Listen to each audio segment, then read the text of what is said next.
बच्चों, let's read the question. Question है the solution of alkali metals as in liquid ammonia is used for the reduction of ethylenic double bond, acetylenic triple bond to double bonds in aromatic compounds under the name Birch reduction. तो आपको options दिए हैं lithium, potassium, sodium और all of them.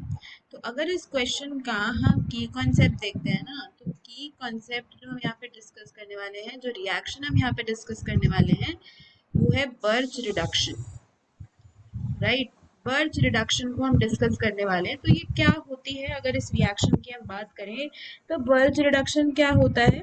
ये एक organic chemical reactions होते हैं। Basically ये एक ऑर्गेनिक रिडॉक्स रिएक्शन होती है। राइट, ऑर्गेनिक रिडॉक्स रिएक्शन होती है और इसमें मेनली क्या होता है ना, मेनली अगर हम बर्च रिडक्शन की बात करते हैं तो यहाँ पे आपके जो एरोमेटिक कंपाउंड्स होते हैं, जो एरोमेटिक कंपाउंड्स होते हैं जिनमें बेंजीनॉइड रिंग होती है ना, एरोमेटिक कंपाउंड्स जिनमें बेंजीनॉइड रिंग होती है, वो कन्वर्ट कर दिए जाते हैं। They are converted to 1,4 cyclohexadiene, जहां पे दो hydrogen atoms opposite ends of molecule पे अटैच्ड होते हैं। सिंथेटिक ऑर्गेनिक केमिस्ट्री में बर्च रिडक्शन का बहुत ही यूज होता है। तो यहाँ पे अगर मैं रिएक्शन देखूँ तो जैसे बेंजीनॉइड रिंग है एरोमेटिक कंपाउंड में, तो मैं अभी यहाँ पे ड्रॉ करने वाली हूँ। राइट, यहाँ पे बेंजीनॉइड रिंग है, इनका रिडक्शन होता है, किसके प्रेजेंस में होता है, sodium liquid ammonia -78 degree Celsius पे होता है, और ETOH यानी कि अल्कोहल और ईथर की प्रेजेंस में ये रिएक्शन होती है।